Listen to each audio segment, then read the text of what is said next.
We have just seen how to use Big Bang to build an interactive animation that keeps track of a piece of information called a world. In fact, the first question we should ask always when we build a Big Bang animation is, what is a world? Maybe a world is a number like 0, or maybe a world is a traffic light like red, or maybe a world is something else. Now, suppose we want to build an animation where a dot just, let's say, follows the mouse around. So as the mouse moves, the dot moves. Now, this requires us to move the dot both horizontally and vertically. So we actually need to keep track of two numbers in order to build this Big Bang, the x coordinate and the y coordinate. So you might think that we should say a world is a number and a number, like maybe the number 30 and the number 50. Unfortunately, that's two things, two numbers, not one thing, a world. And as we'll keep seeing in this class, two things are not the same as one thing. Two numbers cannot be a world because a world has to be one thing and one thing only. So in order to build this animation, it turns out that we need to package two things, two numbers, into one thing, a world. Let me show you how to do that in the beginning student language. We are going to introduce a new kind of data called a Posn. So what is a Posn? Let me show you some examples. Here's a Posn. If I say left parenthesis, make dash Posn, and then put two numbers after it, and then right parenthesis, that is a Posn. Let's make another Posn, left parenthesis, make Posn, some other number, maybe a negative number, that's fine. Some other number, maybe a fractional number, that's fine. That's another Posn. So in general, a Posn is anytime you have a left parenthesis, make dash Posn, and then any number, any other number, and then right parenthesis. That's a Posn. And we just wrote that down as a data definition.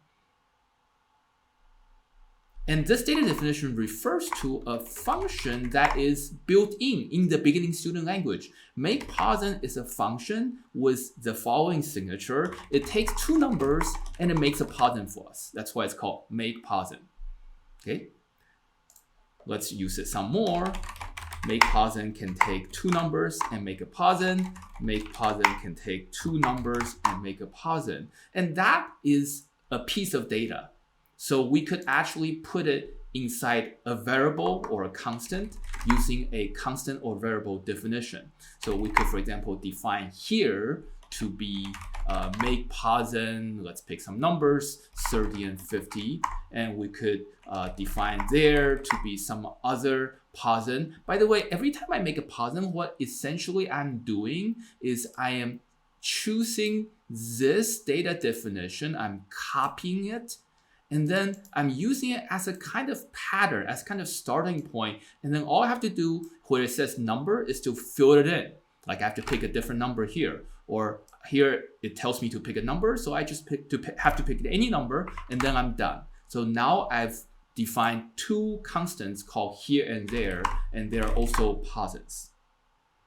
Okay, now remember when I make a Posn, what I'm doing is I'm taking two numbers and sticking them together into one thing. It's like I have a backpack and it has two pockets. There's an X pocket, there's a Y pocket, and I put two numbers, one in each pocket to make a backpack.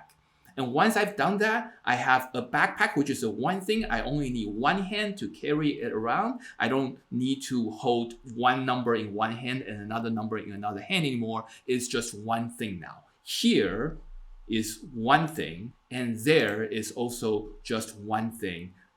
Two numbers are not the same as a single Posn because two numbers are not one thing. Two things are not one thing. But once I put two things into one Posn, I still want to sometimes be able to access the contents, right? So once I put things in my backpack, I want to be able to sometimes reach in and take out what I put in the pockets. And similarly, once I made a Posn, sometimes I want to get the numbers back. So how do I get the numbers back out? Well, there is another built-in function in the beginning student language called PosnX. So PosnX is a function that will take a Posn, for example, here, and give me the number back in the X pocket. So here, because I put 30 in before, it's going to give me 30 back out. Okay, and if I say PosnX of there, that's going to give me this number I put in, so that's going to be 70. Or if I just make a Posn on the spot, like maybe this Posn, and I say, give me the X, it's going to give me 12. Okay, so PosnX is a function that is built in the beginning student language. It takes a Posn as input. It only takes one input, not two. It only takes one input, which is a Posn. That's one thing, not two things. And then it will return a number.